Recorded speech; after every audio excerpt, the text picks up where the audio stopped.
MMAWeekly.com, Damon Martin, here with the Outlaw Dan Hardy. We're at the Harley Davidson Museum. It's only befitting we do an interview on a Harley Davidson, right? Are you a Harley man? I'm a motorcycle fan, but I don't actually own one yet. I'm getting some resistance from the girlfriend about owning one, but I'll get my way eventually. Fight of the night and knockout of the night bonus, maybe towards a new Harley? Yeah, I think so. Both. I'll have a couple. I'll buy one for each bonus, and that's fair. Yeah, I don't know. I'm certainly going to have a little bit of fun with the bonus when I pick one up. Because I haven't managed to get a knockout or fight my bonus just yet, but I think that this was just a fight that could change that. Before we get to the fight, I want to ask you, I know you're not from the area, but the London riots have been going on back home. Friends, family, everybody you know safe? Everybody's safe, yeah. People are not going to mess with my family when my dad's there. He's worse than me. He likes to fight as much as me, so no, everything's pretty calm. I mean, it's just a few small outbreaks of chaos, and I think it's pretty much contained now. The police are pretty effective in the UK when they get organised. Yeah, it's been a pretty crazy event to see it unfold like that. Yeah, it's a shame. It really is. I mean, I don't know. I just think people need to kind of own up to what they're doing and be honest about it. They're making it out as some kind of protest, and it's not a protest. They're just stealing Nikes and big TVs, and that's not anything to do with protesting. Yeah. Dan, let's get into the fight. Before we actually talk about the fight itself, one of the things I noticed is you're very active on your Twitter, you know, everything with your fans. You're one of the few guys that has probably one of the most passionate fan bases in the sport. You know, yourself, BJ, a couple other guys. I mean, how amazing is it to see the fan support you get on a daily basis?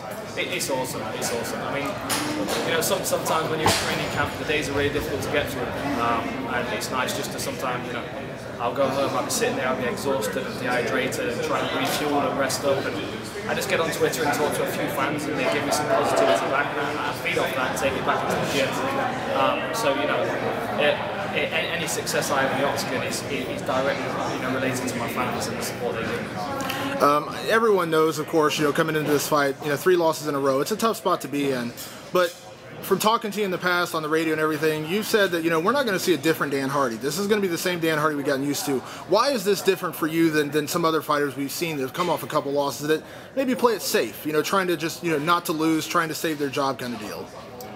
I think there are a few reasons. I think one of the reasons is that, you know, I have a responsibility for people who pay the money to see the show.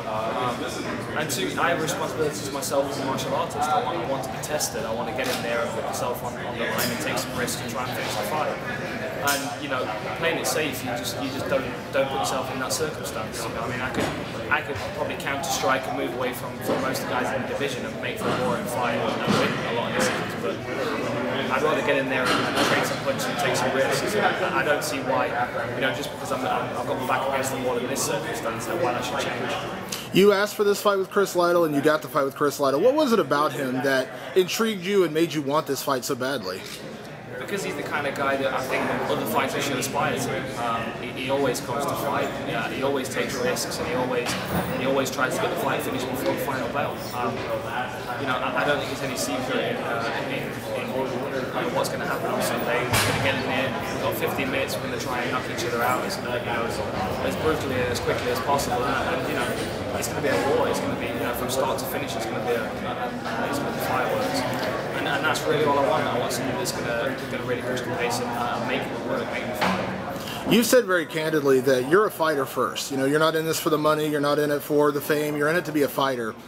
Chris has been honest about, you know, his future. He wants to be a politician, you know, running for Congress or Senate or whatever. I mean, not to say he's looking past this fight at all, but I mean, do you feel like this fight maybe could define where each of your careers are going, you know, following Sunday night?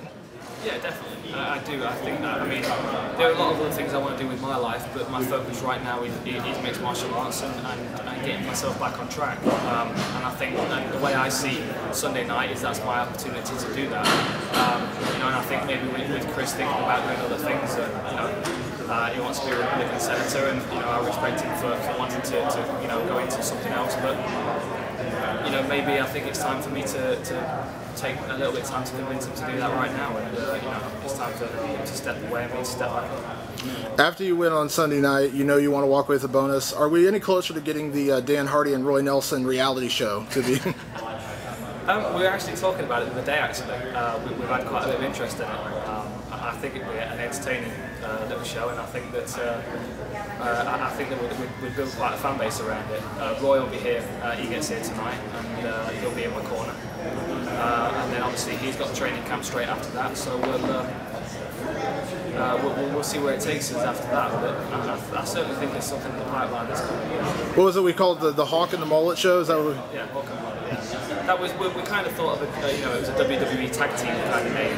Get in there and maybe a tag team in the WWE. But it seems to have spun off a little bit in a different direction. So we'll see where it goes. But there's definitely something.